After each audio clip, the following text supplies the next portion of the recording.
They thought Earth was just another blue rock, just another planet with weak life, poor weapons, and no threat to the galaxy. But they were wrong. Dead wrong.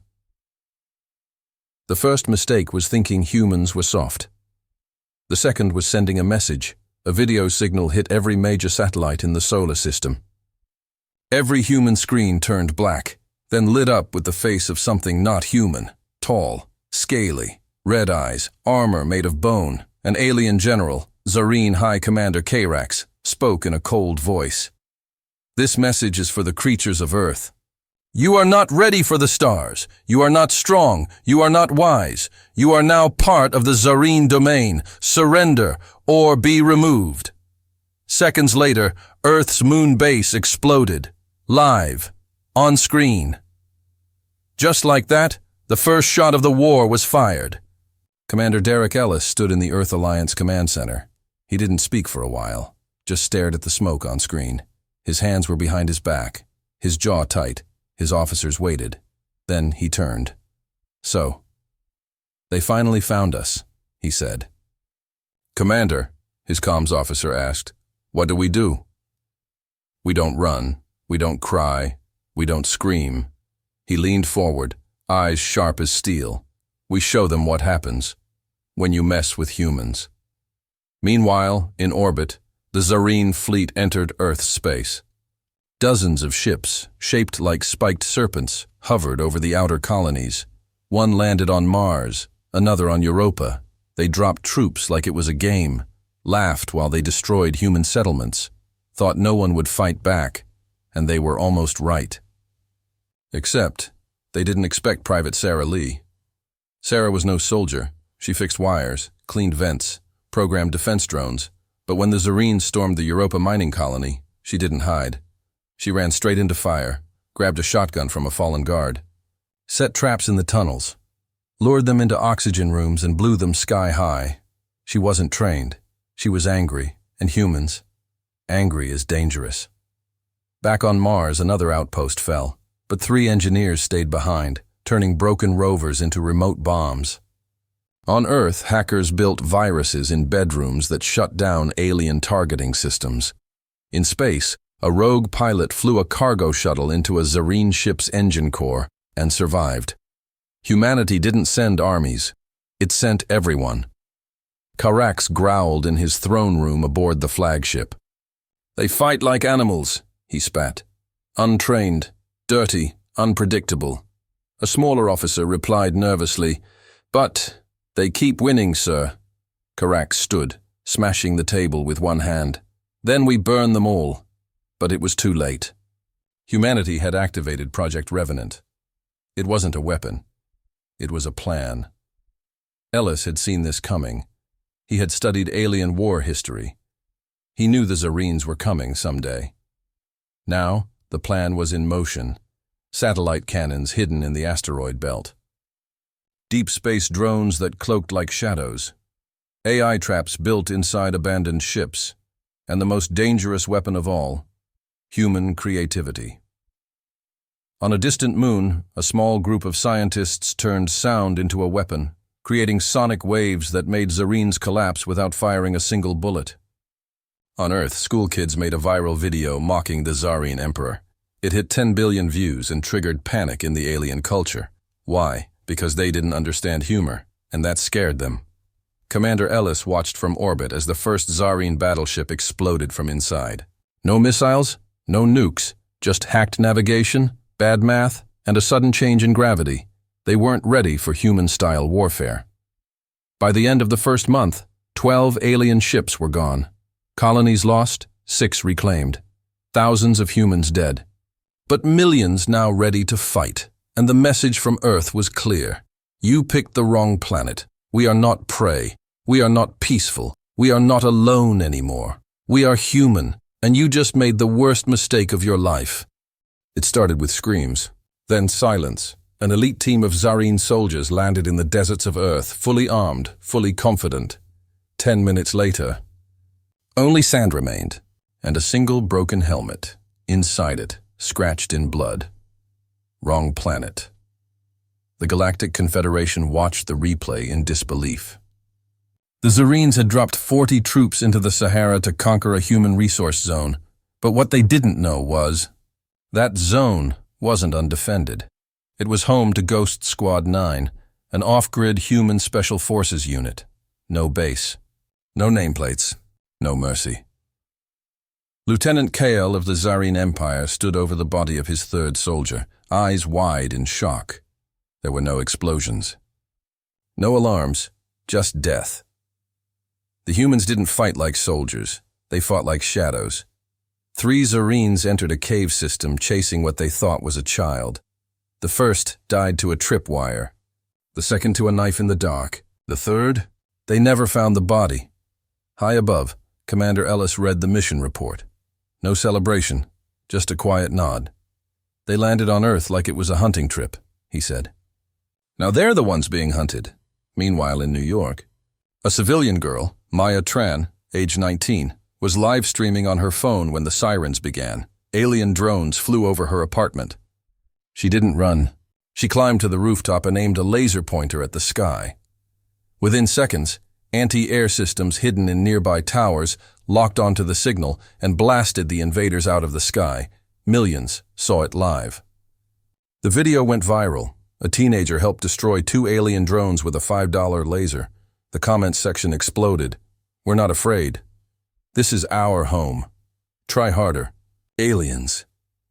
The Zarenes watched the human internet in horror. What kind of species? Turns war into memes? What kind of species? Laughs in battle? Karax, the Zareen commander, was furious. Enough. We attack with full force. Their capital cities. Their command centers. No more games. He didn't understand yet. This wasn't a game. This was humanity's survival. Commander. Ellis met with global leaders via holocall. They're planning to hit major cities next, he said. What do we do? One asked. Ellis simply smiled. We do what humans always do when we're pushed. We push back harder. Operation No Welcome begins across Earth. Cities became fortresses. In London, phone booths turned into shield generators. In Karachi, tuk-tuks carried EMP devices. In Tokyo, vending machines hid pulse guns. Every alley could be a trap. Every person could be a soldier. The Zarenes launched their main invasion. They sent dropships into 12 human cities at once. They expected surrender. Instead, they were greeted by silence and then explosions. In Paris, they landed in a park. Underneath, a missile silo. In Chicago, they landed on rooftops. But the buildings collapsed by remote control, burying them. In Nairobi, they tried to take over a hospital. The patients?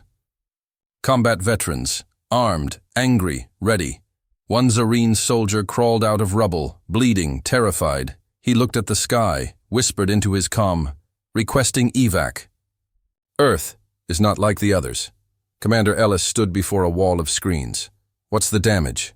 He asked. Humans, 102 lost. Zarenes, over 800. Good, Ellis said. Let's send them a gift. He pressed a button. A signal fired into space, straight to the Zareen fleet. It was a video. Just 4 words. Wrong planet to attack. The smoke had not even cleared when the crying started. On Europa Colony, small figures stumbled out of a broken school dome. The walls were cracked. The sky above was on fire. In the chaos, a human child knelt beside his dead teacher, clutching a burned toy starship. Across the planet, cameras recorded everything. Billions saw the same thing. And in that moment, something shifted inside humanity. This was no longer just war. This was a promise. In a quiet command room far from the battlefield, Commander Ellis watched the footage. His jaw was tight. His hands shook just once before he curled them into fists. They touched our kids, he said, voice like ice. Now they see what humans really are. The attack that changed everything. The Zareen strike had been brutal. No warning, no mercy. They hit civilian zones, not military targets. Hospitals, schools, orphanages. They called it softening the species. The galaxy called it what it was. Slaughter. And humans, they called it a mistake. Humanity unites in Karachi. Mothers who had lost children sent encrypted codes to the military. In London, teachers built improvised medical centers inside subways. In New York, old hackers who had retired decades ago returned to the net, writing viruses at 3 a.m. Across the world, people who had never fired a weapon now stood ready to fight. Even scientists from neutral planets whispered in secret, "We've never seen a species do this. We've never seen this fire." Project Ghost, Phase 2. Commander Ellis activated the next stage of his plan. This time, no soldiers. No uniforms, no warnings. Just strikes, silent, precise, unstoppable. Humanity began targeting the Zareen where it hurt most, their supply lines, their fuel depots, their communications hubs. But not with bombs, with ideas. A grandmother in Mexico. City wrote a simple code string that crashed an entire alien AI fleet. A teenage boy in Lagos hacked a Zareen war drone and made it turn on its own squad. A disabled veteran in Tokyo built a weapon out of scrap metal and old engine parts and gave it to a resistance cell. The galaxy began to whisper, "They're not an army, they're a storm." A child's funeral, a warrior's vow on Earth. Thousands gathered in candlelight vigils for the lost colonies. In one video that went viral, a small girl held up a sign, "We are not prey." Ellis watched that clip on loop in his private quarters. He thought of his own daughter back home. He thought of the faces of the dead. Then he stood and addressed the entire human fleet. This is not a war of territory. This is a war of memory. They will remember the day they hurt our children.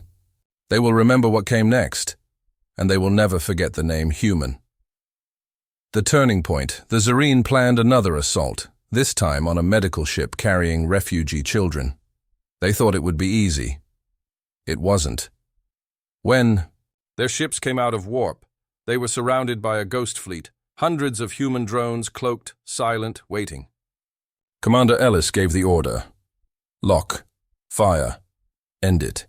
In 10 seconds, the alien fleet was gone, not captured, not warned, just gone. The message was clear. You hurt our children. Now you face our wrath. The galaxy takes note on distant worlds. Other species began sending secret support to Earth. Small packages, data chips, medical tech. Even some Zareen soldiers defected, horrified by their own empire's actions. One whispered before joining the humans, "We thought you were weak. You are not weak. You are dangerous." Commander Ellis looked out the viewport of his flagship, stars stretching before him. He wasn't smiling. He wasn't celebrating. He was planning, because he knew this was just the beginning. The Zareen still had armies, still had weapons, but they no longer had the one thing that gave them an edge. Fear. And in its place, they had learned something new. What happens when you make humans angry? It wasn't a missile. It wasn't a bomb. It was a joke. And it brought down an entire alien fleet. A single file was uploaded to the Zareen flagship system. It was labeled birthdaysurprise.mp4. They opened it. It was a cat playing piano. Everyone laughed until their targeting systems shut down. Their engines froze. Lights blinked red. Within seconds, the ship spiraled out of orbit and crashed into its own fuel station. Commander Ellis watched from orbit, arms crossed, as the fireball rose over the Zareen moon base. "What happened?" his lieutenant asked. Ellis smirked. "They downloaded a human meme, our most dangerous weapon. The truth behind the chaos.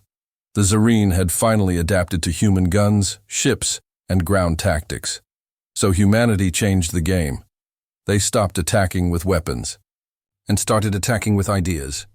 In Berlin, a retired chess champion designed a war algorithm that predicted alien fleet movements 3 days in advance.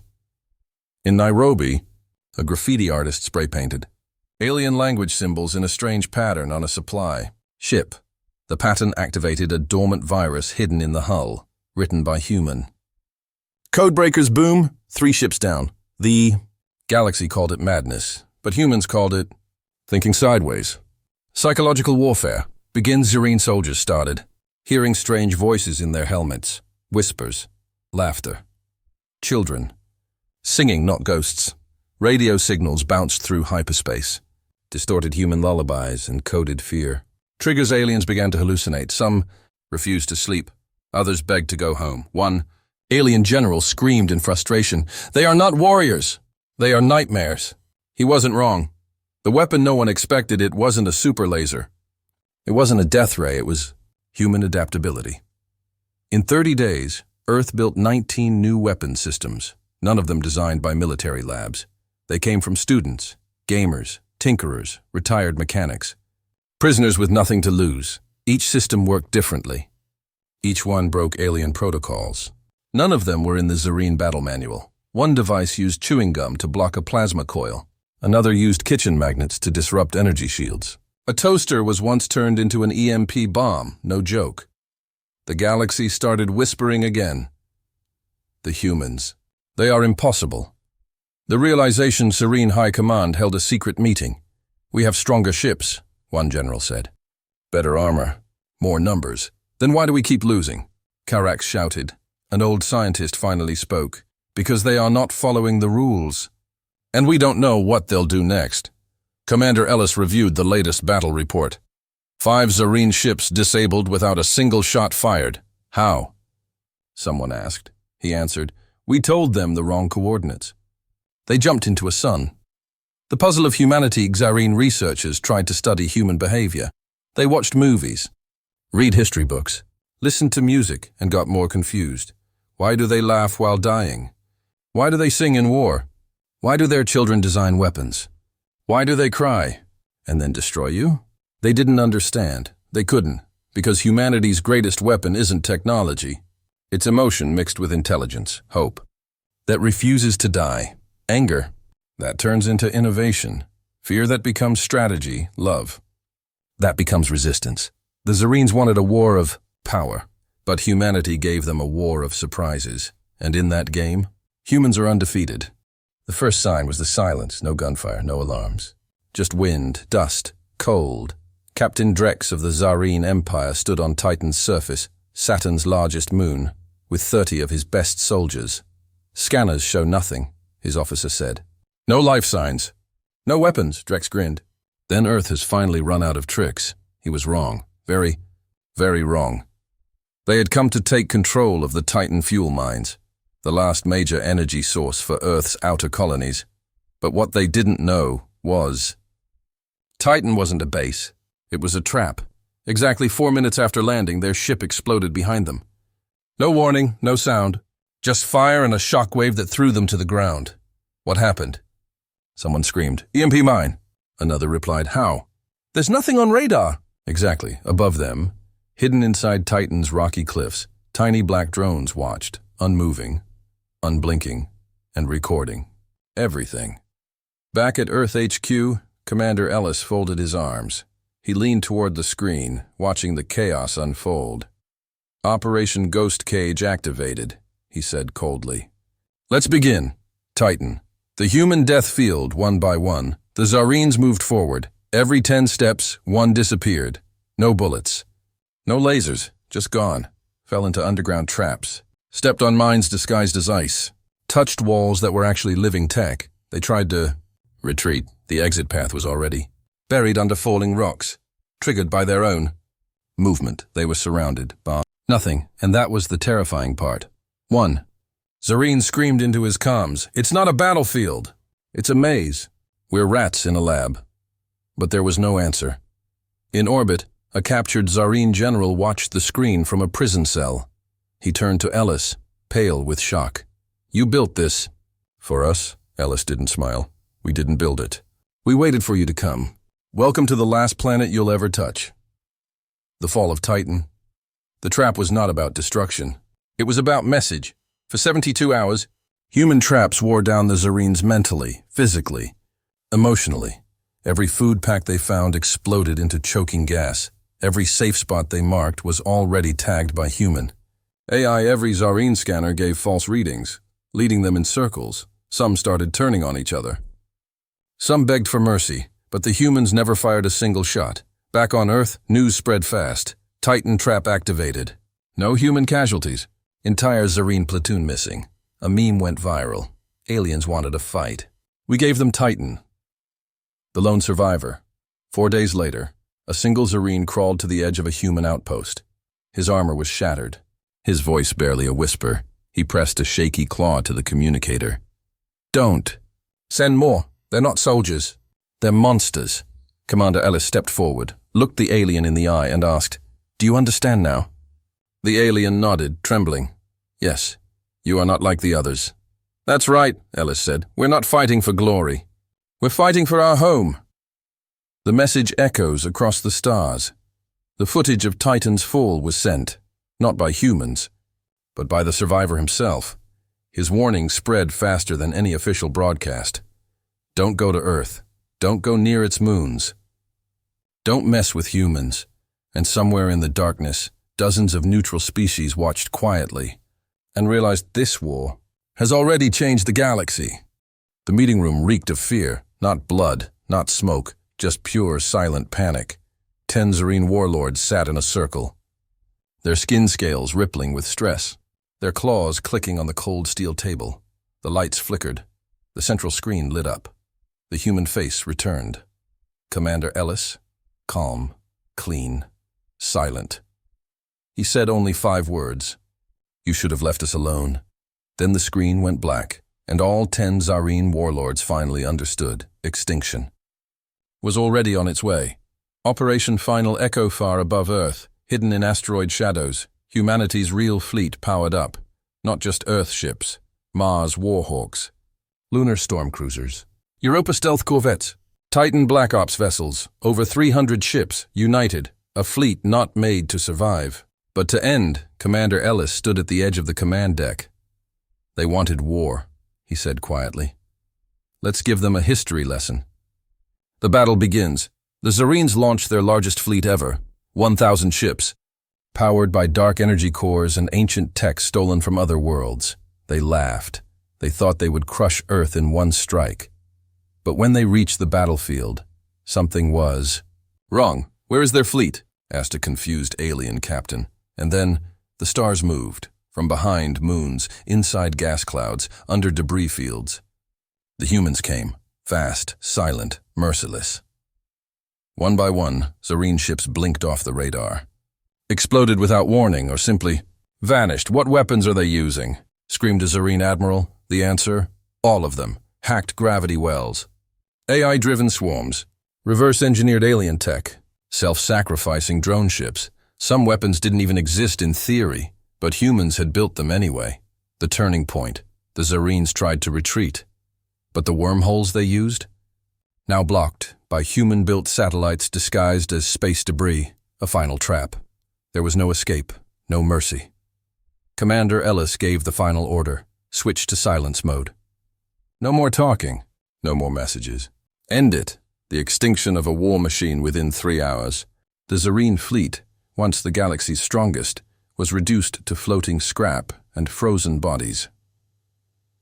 One lone survivor was picked up by a neutral vessel days later. He whispered, There was no army. No battle, just a storm. And it had a human face. The galaxy reacts, other alien species who once ignored Earth now sent envoys, apologies, offers of peace, and a new fear grew in the stars. Don't fight the humans. They don't conquer, they end. But back on Earth, Commander Ellis stood at a quiet lakeside, no cameras. No applause, just him, and the silence after the storm. He wasn't smiling. He wasn't proud. They gave us war, he said softly. And now, they're gone. He dropped a small stone into the water. Ripples spread, just like the name of his species would now spread. Forever. The alien child raised his hand. Teacher, who are the humans? The class fell silent. Even in this peaceful alien city, light years from Earth, the word carried weight. The teacher paused. She looked out the window at the stars and answered simply, The ones who changed everything. Earth. 6 months after the war, there were no parades, no victory songs, no trophies. Humanity didn't celebrate the war. They buried their dead, rebuilt their cities, and planted trees where bombs had fallen. But the galaxy, it was watching, The first Council of Peace, 1,000 ships landed on Earth soil. Leaders from dozens of alien species, some once enemies, now came in peace. They arrived in silence, unsure what to expect from the species that had wiped out the Zerines. They feared cruelty. They feared arrogance. What they saw was humanity in mourning. In a quiet hall in Geneva, Earth's new leader stood alone. No guards. No weapons, just a message. We do not seek revenge. We do not want empires. But if war comes to us again, we will end it the same way. The alien delegates nodded. Understood. Peace. But human-made. The new treaties were written. In Earth standard language, the peace symbols were carved in human metal. Galactic time was recalibrated, using Earth's calendar. Because when you win not just a war, but respect, you don't ask for terms. You write them. The legacy begins on Mars. A new university opened.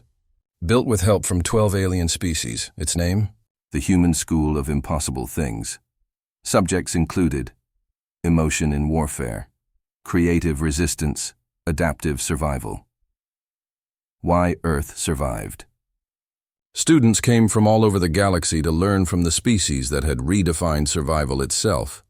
Commander Ellis, now just Derek, he retired quietly. No rank, no medals, no spotlight. He moved to a cabin in the forest, planted vegetables, fixed old engines, wrote stories no one else would read. But one day, a young alien visited him. She bowed respectfully and asked, "Is it true you ended the war with one sentence?" He smiled. "No, I ended it with how we lived." Final words, a new chapter. The galaxy no longer whispered about humans. Now, they listened, because the species once marked for being emotional, weak, and divided had become the ones who fought like shadows built with fury, healed with honor, and in every classroom, in every planet that once feared Earth. A phrase was now carved in stone: don't mess with humans, not because they destroy, but because they endure. The end.